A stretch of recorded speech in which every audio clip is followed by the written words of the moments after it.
وسلم على رسوله الكريم أما بعد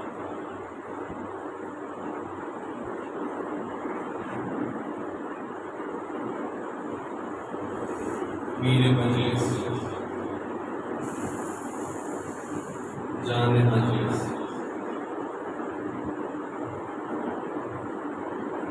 آفتاب ولایت آفتاب شریعت حضور قبلہ عالم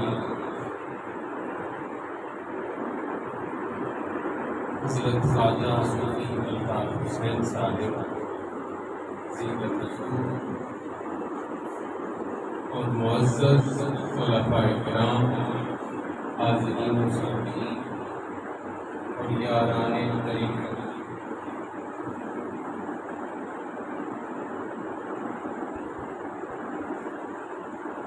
جو اہل طریقت کے باب میں شیخ کی ضرورت پہ زور دیتے ہیں، گرمی بھی ہے اور لائٹ بھی بات سچ پیغام ہے دل کی دریچے کھول کے یہ چیزیں یاد رکھنے کی اور سمجھنے کی۔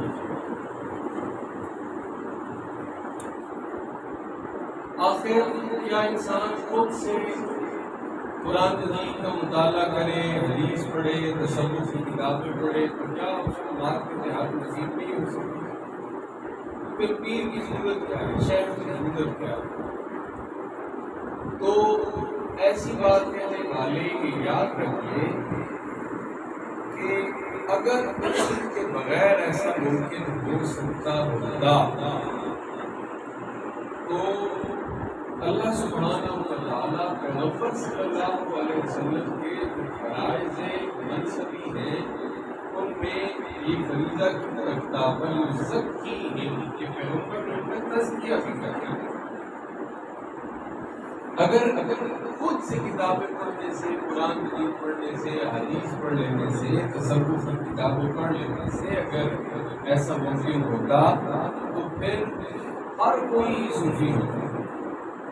تو شیخ کی ضرورت تو رہتی ہے کیوں؟ شیخ کے بغیر معاملہ آگے نہیں بڑھ سکتا، اس لیے کہ تصوف کے جو پورا تصوف کا نظام ہے شیخ اور مرشد راہبر اور پیر اس میں مرکز کی حیثیت رکھتا ہے، اور معرفت حق سبحانہ و تعالیٰ اور تصوف کا پورا نظام، اس کا پورا محیط اور اس کا دائرہ وہ اسی مرکز کے گرد گھومتا ہے۔ اگر شیخ کو نکال دیں گے تو پھر باقی کچھ بھی نہیں۔ شیخ ہی وہ مرکز ہے جس کے گرد پورا جو نظام طریقت ہے وہ گھومتا ہے، اس کا محیط اسی مرکز کے گرد گھومتا ہے۔ شیخ کے بغیر کسی صورت میں بھی بندہ کامیابی حاصل نہیں کر سکتا۔ اس لیے اللہ رسول کی محبت پر مقدم رکھا جاتا ہے شیخ کی محبت کو۔ اصول یہ ہے کہ جب تک محبت نہیں ہوتی اس وقت تک کبھی بھی اطاعت نہیں ہوتی، فرما برداری نہیں ہوتی۔ آپ جتنا مرضی کسی کو کہتے رہے بھائی داڑھی رکھ لو، نماز کی پابندی کرو، سر پہ امامہ باندھ لو، کہنے سے کی بات نہیں مانتے۔ اور بعض اوقات ایسا ہوتا ہے کہ کہنے کی ضرورت نہیں پڑتی، انسان کے خود اس کے اندر سے اٹھتی ہے کہ میں ایسا کر سکتا ہوں، ایسا کیوں کروں، ایسا جیسے صاحب میں ویسا بن جاؤں، کیوں بن جاؤں ایسا؟ اس لیے کہ اب اس کو محبت ہو گئی، اب اس کو محبت کی چاٹ یا اس کی مٹھاس، اس کی شیرینی، اس کا مزہ اس نے چکھ لیا، اس کو آنے لگا۔ اب خود بخود اس کے چہرے پہ داڑھی بھی آ جائے گی، اس کو یہ بزنی نہیں لگے گی، مشکل نہیں لگے گا، اس کے سر پہ سنت کا تاج بھی آئے گا، اس کو مشکل نہیں لگے گا. کیوں کہ اب اس کو محبت ہو گئی، وہ اس راہ کا سچے دل سے مسافر تھا. یہی وہ وجہ ہے کہ شیخ کی محبت کو اللہ رسول کی محبت پر مقدم رکھا گیا، یعنی پہلے یہ ہے اس کے بعد وہ حاصل ہے. جب تک شیخ سے محبت نہیں، اس وقت تک بندے کو سچی محبت اللہ رسول سے حاصل نہیں ہو سکتی. دیکھیے یہ نعرہ لگا لینا کہ غلامی رسول کی موت بھی قبول ہے، یہ ایک دجل ہے، فراڈ دھوکہ ہے جو ہم خود سے کر رہے ہیں.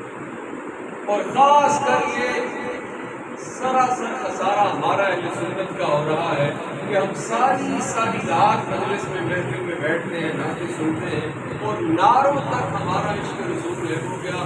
غلامی رسول کی موت بھی قبول ہے، موت تو بہت دور کی بات ہے. غلامی رسول میں تو داڑھی نصیب نہیں ہو سکی، یہ قبول نہیں ہو رہی ہے. سچ بولنا قبول نہیں ہو رہا ہے. غلامی رسول میں نماز قبول نہیں، موت قبول ہے. یہی جھوٹ ہے جو ہمارے ہاں یہ پھیلتا جا رہا ہے. ہم جھوٹے اور کھوکھلے دعوے ہیں. اور دوسری طرف وہ لوگ جو طریقت میں داخل ہیں، کسی نہ کسی صاحب طریقت کے ساتھ چل رہے ہیں، چونکہ شیخ سچی محبت اور تابعداری میں ہے اللہ رسول کی، اس لیے اس کے متبعین جو ہے وہ بھی سچے دل سے اللہ رسول کی محبت میں ہے، اللہ رسول کی تابعداری ہے. تو جب تک محبت شیخ نہ ہو اس وقت تک کسی صورت میں بھی بندے کو اللہ رسول کی محبت نہیں مل سکتی.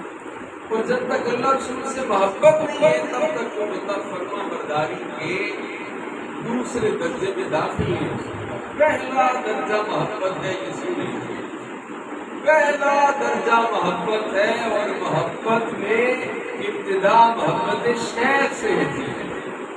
جب تک محبت شیخ نہیں ہے تو یہ جو دائرہ محبت ہے آپ اس کو سر نہیں کر سکتے. اور جب تک محبت کے دائرے سے آپ گزر نہیں جائیں گے اس وقت تک آپ فرما برداری اور اطاعت کے دائرے میں داخل نہیں ہو سکتے. اب محبت شیخ کے جو صورتیں ہیں ان میں سے ایک یہ ہے کہ تصور شیخ ہے. تیری صورت سے نہیں ملتی کسی کی صورت، ہم جہاں میں تیری تصویر لیے تھی. تو تصور شیخ، اور یہ بھی اس وقت تک حاصل نہیں ہو سکتا جب تک محبت نہیں. جب تک محبت نہ ہوگی تب تک آپ کو کسی صورت بھی تصور شیخ نہیں مل سکتا. جب محبت شیخ کامل ہو گئی، جب محبت شیخ کامل ہو گئی تو اس کے بعد آپ کو اس کے بعد سالے کو تصور شیخ نصیب ہوتا ہے.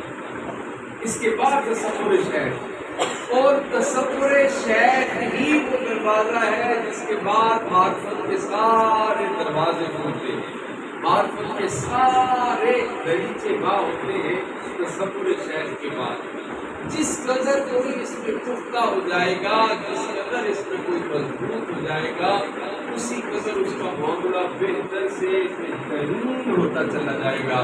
جس کے اندر جتنا زیادہ تصور شیخ ہوتا ہے، اور تصور شیخ لازمی جز ہے.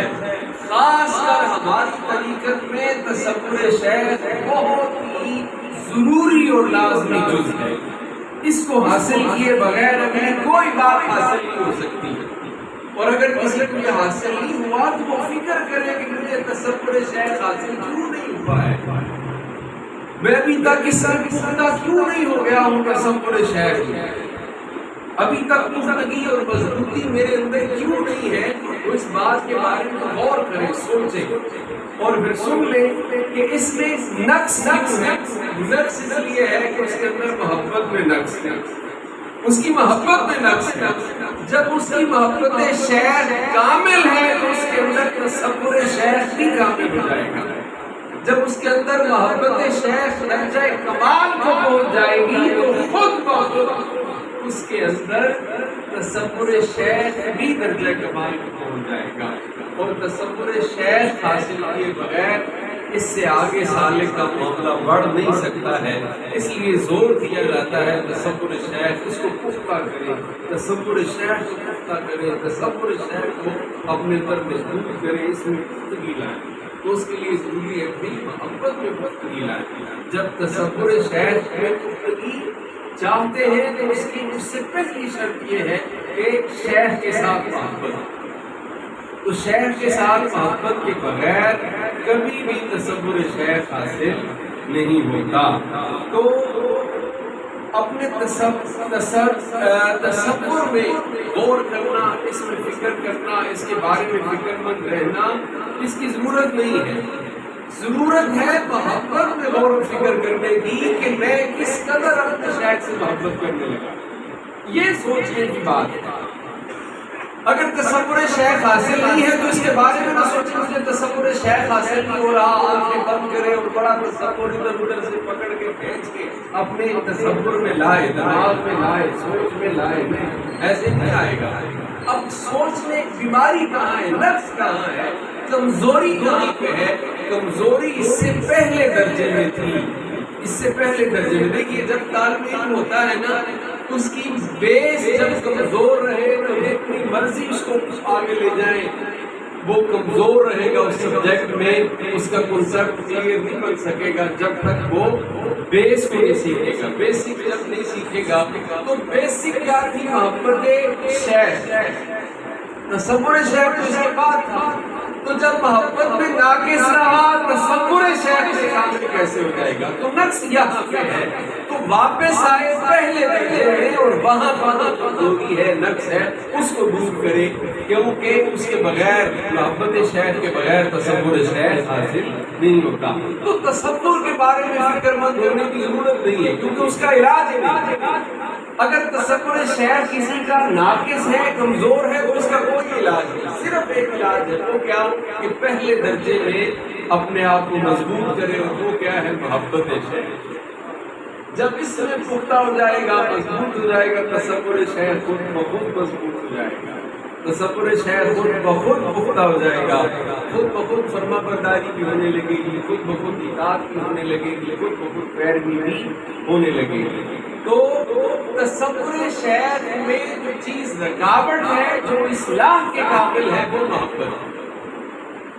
جو چیز رکاوٹ ہے، جو اصلاح طلب ہے، وہ تصور نہیں، اصلاح طلب چیز محبت ہے۔ تو اپنے شیخ کے ساتھ اپنی محبت کی اصلاح کریں۔ اور یہ سن لیجئے کہ اللہ کی ذات تصویر شیخ کے اندر ہے، یہ سن لیں میری بات، اور اس بات پہ یقین کر لیں کہ اللہ سبحانہ و تعالیٰ کی ذات تصویر شیخ کے اندر ہے۔ کیسے؟ جیسے دھڑکن دل کے اندر ہے، دل ہے اور دل کے اندر جس طرح دھڑکن ہوتی ہے، اب یوں سمجھ لیں کہ تصور شیخ کیا ہے؟ یہ اللہ سبحانہ و تعالیٰ کی جو محبت ہے، یا اللہ سبحانہ و تعالیٰ کی جو معرفت ہے، وہ ایک قلب کی حیثیت رکھتی ہے، اور اس کے اندر جو دھڑکن ہے وہ کیا ہے؟ وہ تصور شیخ ہے۔ تو اللہ سبحانہ و تعالیٰ کی ذات اور تصویر شیخ کے اندر ہے، تصور شیخ کے اندر ہے۔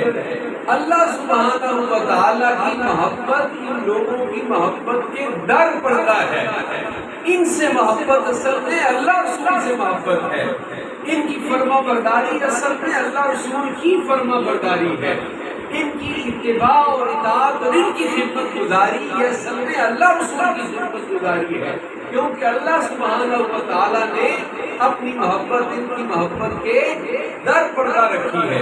اسی لیے تو مولا روح نے کہا ہے کہ بندگان خدا خدا نہ باشد، یہ اللہ کے جو بندے ہوتے ہیں یہ خدا تو نہیں ہوتے، یہ خدا نہیں ہوتے، اس بات پر یقین رکھیں کہ بندگان خدا خدا نہ باشد، اللہ کے بندے خدا نہیں ہوتے، لیکن سے خدا جدا نہ باشد، یہ خدا تو نہیں ہوتے ہیں لیکن خدا سے جدا بھی نہیں ہوتے، خدا نہیں ہوتے ہیں اور خدا سے جدا بھی نہیں ہوتے ہیں۔ تو اس لیے ان کی محبت کے در پردہ اللہ سبحانہ و تعالیٰ نے کیا رکھا ہے؟ اپنی محبت کو رکھا ہے۔ تو جب تک آپ شیخ کی محبت میں کامل نہیں ہیں، اس وقت تک تصور شیخ میں کامل نہیں ہے۔ تصور شیخ میں کمال حاصل کیے بغیر طریقت اور سلوک کا کوئی دروازہ، کوئی راستہ اس وقت تک سالک کے نہیں کھل سکتا جب تک وہ تصور شیخ میں مضبوط اور پختہ نہ ہو جائے۔ جب تصور شیخ کا پختہ ہوگا اس کے لیے شرط ہے کہ محبت شیخ ہوگی۔ جب اپنے شیخ سے محبت کرے گا تو پھر وہ بندہ اس میں پختہ اور مضبوط ہو جائے گا۔ اب دیکھیے نا، ابھی ابراہیم علیہ السلام کی مثال گزری ہے ہمارے سامنے۔ ابراہیم علیہ السلام خواب دیکھتے ہیں، اور خواب کیا ہے؟ خواب میں وہ کہتے ہیں کہ میں اپنے بیٹے کو ذبح کر رہا ہوں، اپنے بیٹے کو ذبح کرتا ہوں۔ صبح ہوئی اور اپنے بیٹے سے فرمایا کہ انی ارا فی المنام انی اذبحک فانظر ماذا تری۔ بیٹے میں نے خواب دیکھا ہے کہ میں تجھے ذبح کر رہا ہوں، میں تجھے ذبح کر رہا ہوں، اور اب اس کے بارے میں سوچ لو کہ تمہاری کیا رائے۔ ابراہیم خلیل اللہ علیہ السلام کا پوچھنا اس لیے نہیں تھا کہ اگر بیٹے کی رضامندی ہوئی تو ذبح کر دوں گا، اگر یہ نہ مانا تو کہوں گا یا اللہ میرا بیٹا نہیں مانا تھا۔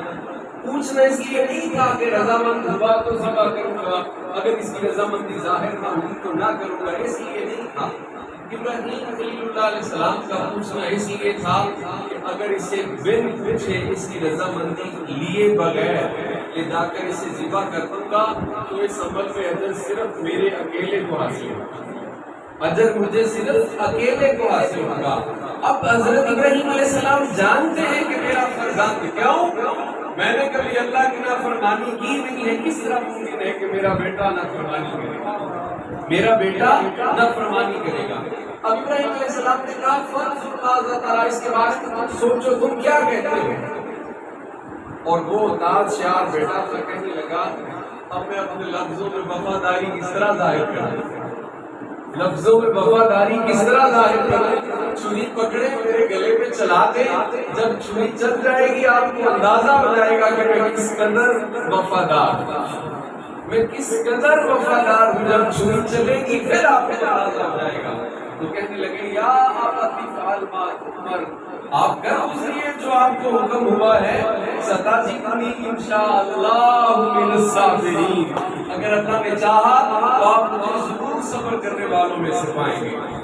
اب مجھے بتائیے ایسا ممکن ہے کہ باپ اور بیٹا یہ فیضان نظر تھا یا کہ مکتب کی کرامت تھی، سکھائے کس نے اسماعیل کو آداب فرزندی؟ مجھے بتائیے ایسا ممکن ہے؟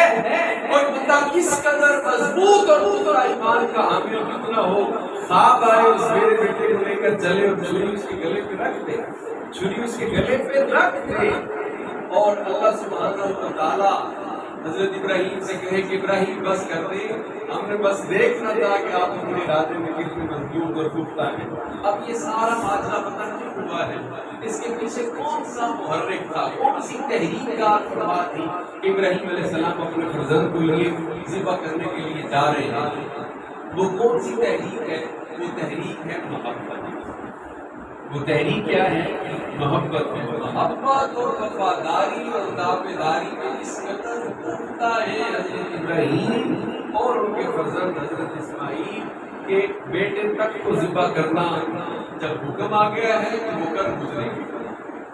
تو جب تک اس درجے کی اطاعت نہیں آئے گی اس وقت تک معاملہ کبھی آگے نہیں بڑھ سکتا اور مضبوط نہیں ہو سکتا، حاصل نہیں ہو سکتا۔ تو اس لیے اطاعت اور فرما برداری حق سبحانہ و تعالیٰ کی فرما برداری موقوف و منحصر ہے حضور سید العالمین کی تابعداری پر، آپ کی فرما برداری پر۔ اور فرما برداری جناب رسالت آپ کی کس طرح حاصل ہوگی، آپ کی مطابقت کس طرح حاصل ہوگی؟ جب آپ شیخ کی مطابقت میں آئیں گے، شیخ کی فرما برداری میں آئیں گے۔